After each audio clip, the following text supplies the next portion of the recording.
Agora imos pasar consulta con Amadeo Seco, médico de urgencias no Chuaca. El vai nos falar desas dores que, inda que sexan leves, non lles damos suficientemente importancia. Moi boa tarde, doutor. Boas tardes, que tal? Sí, é certo que as mellor dores convivimos con elas e poden ter certa importancia, pero pasamos delas, non? Home, cando as dores teñen importancia, notas, Sí? Sí, cando, bueno, sí.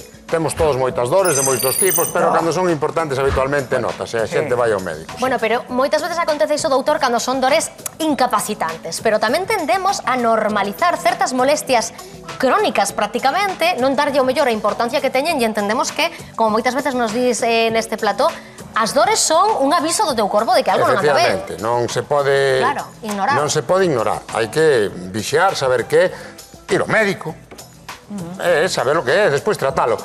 No mundo moderno vivir cunha dor incapacitante non se debería consentir. Hai formas de que a xente pode ir moito mellor. Quitala de todo, ás veces non se pode. Claro. Aliviar todos os síntomas, pero mellorar moito, sí. E hai que ter cuidado, sobre todo, nalgúnas zonas, non? Hoxe vamos centrar a atención nestas de dores que non debemos ignorar, que inda que sexan leves, debemos prestar atención. Vemos que hai dor de cabeza intensa, dor dental intensa, dor no oído, con febre. Ollo, rixidez no pescozo, dor no ombreiro, dor no peito, dor abdominal. Estou escritando no público, sí, eu creo que hai alguén que lle de todo. Dor lumbar intensa, dor nas pernas, dor na polpa. Non sei se alguén no público ten preocupación por algunha delas en concreto. Dor na polpa, sí.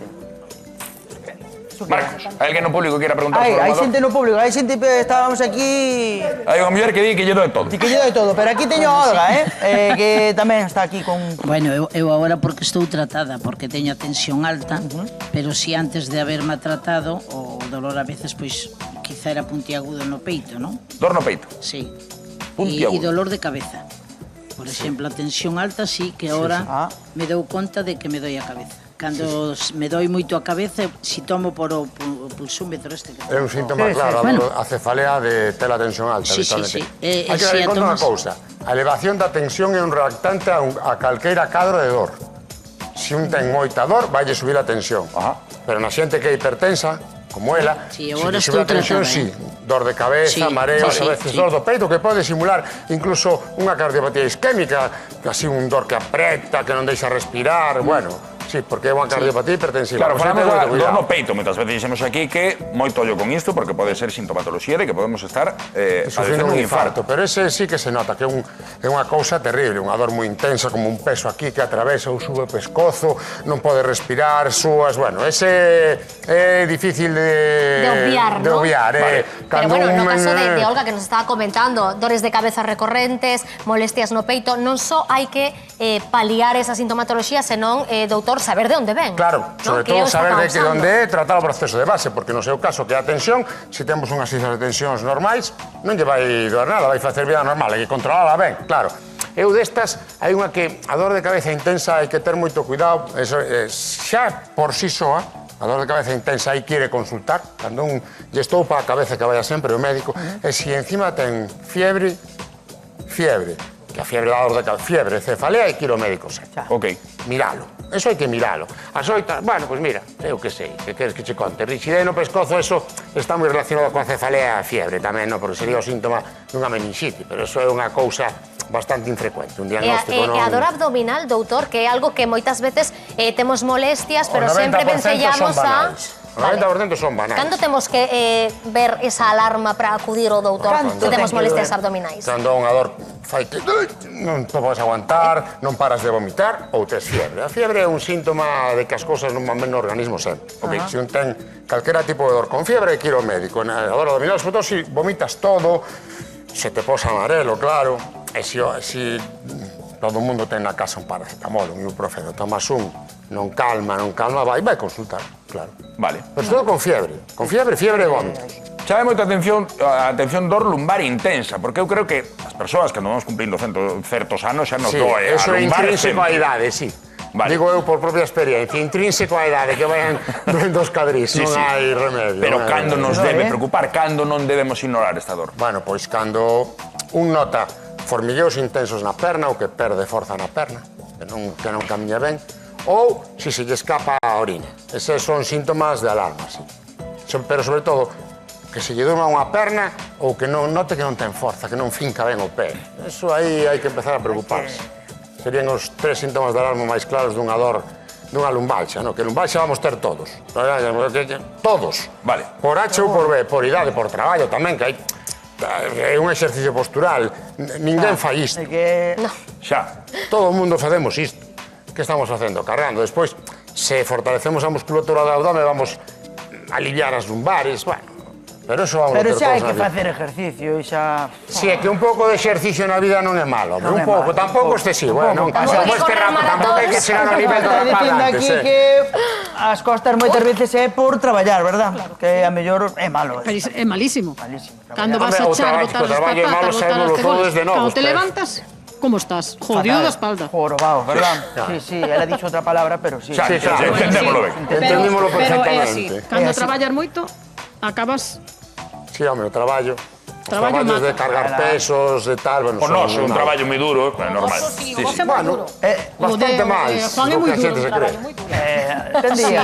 Bueno, díxeno de broma, pero estar de pé moito tempo, mellor tamén. Malísimo. É malo tamén. Sí. Se estás de pé hai que mover as pernas. Claro. Sí, Estamos de para pé aparte circulación. sin facer nada, eso te Claro, digo. eso para circulación de retorno, para circulación venosa de retorno é moi malo, estar de pé sin moverse moito Pois tempo. agora vos Estar pido todo unhas por la cadeiras, nación. non vos preocupedes, No, aquí no, non no, saia hai que facer é ninguén, mover as hai que pernas moverse, un hai que pouquinho, moverse. sí, Imos sí. dar unha Mover as voltiña. pernas, non é eso, Bueno, che. pois está moi ben apuntado por parte do doutor, hai certas dores coas que convivimos a diario que non debemos obviar, porque a dor sempre é un aviso de que algo anda mal. Imos abrir outro melón, doutor, e imos falar con o doutor Amadeo dos riscos da automedicación, porque iso de tomar medicamentos pola nosa conta pode ser un risco para a nosa propia saúde. De feito, uns 400.000 galegos e galegas toman habitualmente fármacos sen consensualo co seu médico. Imos velo. Pastillas para a gripe, para a dor de gorxa, para dormir. Estes son os medicamentos en receita máis consumidos e hoxe saímos á rúa para saber se os galegos e galegas soen automedicarse ou non. Un estudo di que máis de 400.000 maiores de 15 anos automedícanse. É verdade ou non, Patricia? É verdade. Ti dices que se automedica ou non? No, No, Nunca. no. nunca. Imos imaginar que, por exemplo, tes gripe. Que faz? Me tomo un paracetamol. Nunca. Cales son os fármacos en receita que máis consumimos? O temos claro, non? O ibuprofeno, paracetamol, analgésicos, antiinflamatorios e antialérxicos tamén. Cando teño dolor, tiro de Nantium, nin paracetamol nin nada. Bueno, alguna vez un paracetamol ou un ibuprofeno, pero ya. Dóeme a cabeza, mamá, que tomo. Que vayan ao médico. Hombre, claro, ¿dónde vas a ir? para eso están los médicos, para que te receten. Por un catarrito, pues no voy. Tiro más por lo natural. ¿Consumes? No. Muy mal hecho. Va contra la salud de la persona. Me da igual. Yo aguanto. Yo no. Deixas que pase e listo. Sí. Crees que é perigoso isto de automedicarse na casa?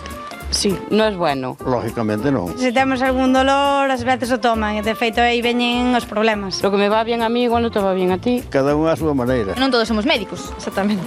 Pero non lo creemos a veces. Tiramos moito de ella. Mismo no mostrador veñen xa caía de, mira, díxome isto, teño que tomar isto. Bueno, solo una vez también, sí. Que debemos facer cos antibióticos que nos sobran? Si no caducan, los guardo, claro. Quedan ahí, la verdad. Guardarla na casa e queda aí morta da risa, pero bueno. ¿Por qué los voy a guardar? Si al final, igual para otra cosa no me van a valer. Nunca deben sobrar, o médico sempre dá as caixas xustas, sempre. ¿Qué sobra? A la farmacia. O punto sigre, non se poden guardar na casa, e se o médico cho dá noutro momento ou nos sobra, porque nos deu a garganta, tomalo, non se pode. Non podemos automedicarnos, e iso está claro, pero seguímoslo facendo, e ademais as cifras, bueno, poden preocupar. A ver, tomar un paracetamol ou, como dixeron aí, un desquetoprofeno, se un ten unha dor ou un pouco de fiebre, tampouco, eso sí. Claro, hai que distinguir un pouco, ¿no? Entre Claro, que todo analxesia o mundo debería ter básica paracetamol ou algún antiinflamatorio na casa. Eu mismo, que teño lumbalxes, pois tomo desquetoprofeno, non vou ao médico. Non fai falta para iso. Outra cousa é o mal uso que se fixo habitualmente dos antibióticos aquí. Ajá. Que aí está o quid da cuestión. A ti dabanche antibiótico para 7 días, a caixa trae para 10, sobranche 3, e a próxima vez que notabas o mesmo empezabas ti co antibiótico. Eu xa empecei como outra vez, pero non é o mesmo.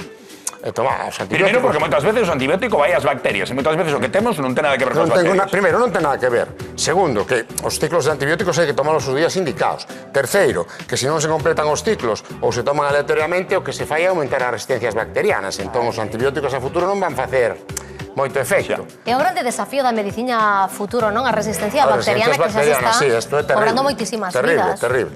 Hai antibióticos que se daban para certas patologías que non serven a día Esas de hoxe. superbacterias, non? Das que se fala, Sí, que son por eso, resistentes porque a aparte todo. tamén se di que si incluso cando tomamos antibióticos van nas augas residuais, hai dosis, tamén que se dan ahogando, bueno, é un lío. Entonces que as bacterias están, claro, as bacterias non son burras de todo, non son burras de todo, teñen... Saben adaptarse. Sí, claro, saben adaptarse, entonces pelexan. E o máis importante é tomar antibióticos só cando chos prescriban e os días que chos prescriban. De feito, creo que salió ahora que van retirar os envases de máis capacidade para axustar, para que non sobren.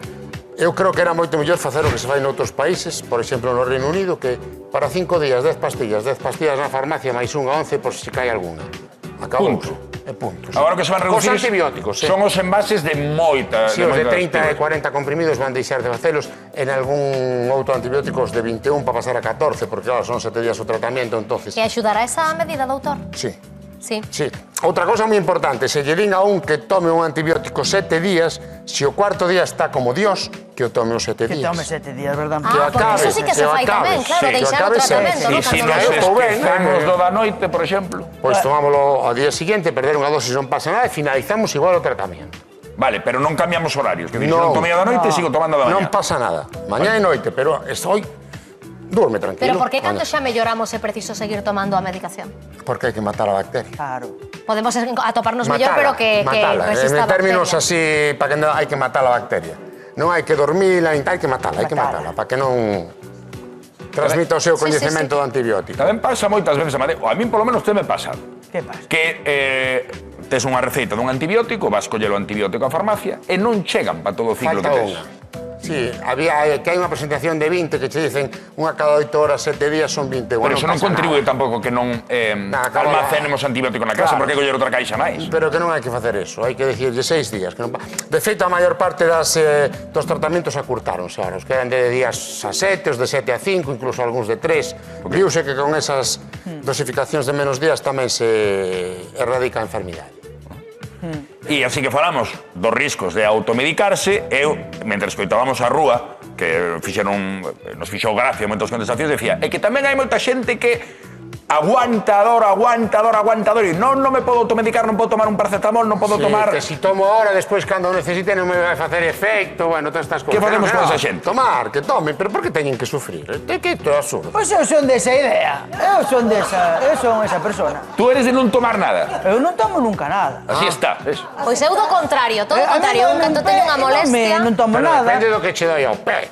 Se non impide facer nada, pois ben, pero si tes que ir así, porque che doi, pois toma un antiinflamatorio para andar como a xanto. Non, eu son dos que non toma, e depois sí, que o día que tomo algo, pois faime efecto. Pero vai non facer igual, aínda que, salvo que, claro, se o tomas todos os días, ao mellor, non, pero isto está en contraposición con xente que a mínima toma algo. Si, a mínima tampouco. Eu a mínima tomo algo, teño que dicilo. Son a outra cara da moeda. Se un ten fiebre, hai que intentar baixar a fiebre. Eso sí, para paracetamol que o mellor para fiebre. E non tomo nada. Porque eu penso, doutor, que o estrés ou non sei como chamarlle que produce o estar aguantando unha dor físicamente tamén ten que deteriorar. Claro, non é bo para o organismo. O primeiro mecanismo, o primeiro que se altera cando un ten moita dor é que sube a tensión. E que sube a tensión non é bom. Vamos, ou ter fiebre, non é bom. Un tensiómetro, entendo eu, na casa. Non. É que logo hai dores que van a máis. Se a ti che empeza a dor a cabeza, non hai que estar todo o día obsesionado. Sí. Porque se agardas a que sexa insoportable, canto tempo tarda logo en facer efecto esa medicación? Mais. Claro. Sí. A nosa amiga. E se alguén decide non medicarse como a Marcos, polo menos que non se queixe na casa. Sí, pero depois tomaches a sabia decisión de ter a túa parella que parece House e entón, pois, estás aí, un pan, é unha pelea, Ah, vale. Porque... A ver, que sabes, de que hai máis series na televisión? De médicos, sí. Pero María viunas todas, E sabe os capítulos de pe a pa. Ahora ves ti ahora aquí, mira, así... Mira, ahora hai unha moi boa, que se chama The Pit. The Pit? Pois está vendo o programa. Sí, é moi boa, Íbamos ver... Vin eu 2 capítulos porque me dixeron que era de verdade, fan as cousas como debe ser, sí. Bueno, pois hai que poñer pois o foco neses perigos que pode conlevar a automedicación, sobre todo falando desas superbacterias resistentes que nos poden levar. Outras medicinas que tamén a xente toma, como ansiolíticos, porque sí, o chou, isto tampouco se debería tomar. Os protectores gástricos. Como xa dixen outra vez, non valen para nada, eso non... Pois ante a dúbida, consultar o doutor.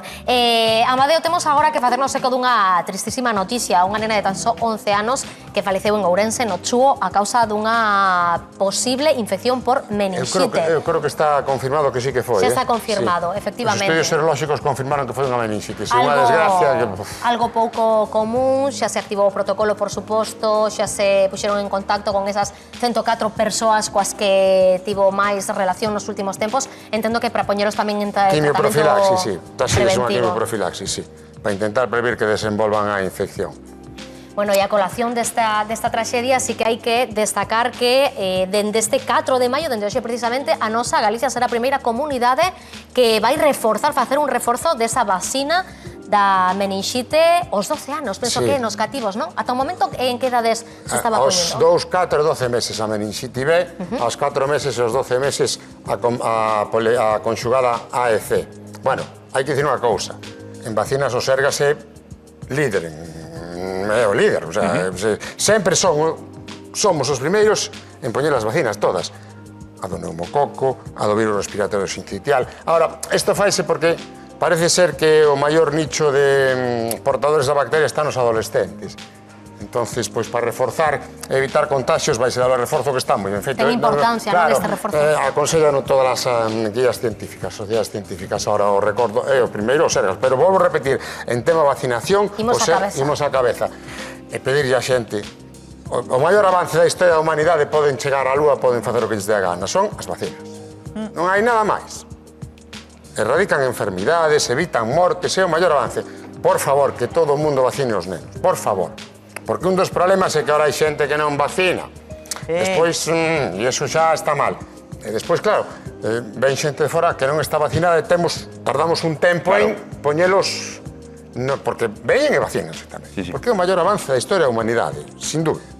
Pode decir o que queira. Pois unha mensaxe ben clara, o marxe do que aconteceu en Ourense, o marxe desta traxedia. Amadeo Seco, moitísimas grazas, porque dá gusto ter vos doutores como Amadeo Seco, pero dá moito gusto que falen claro e expliquen as cousas para que entendamos todo. Gracias. Un aplauso para Amadeo. Moitas grazas, Amadeo.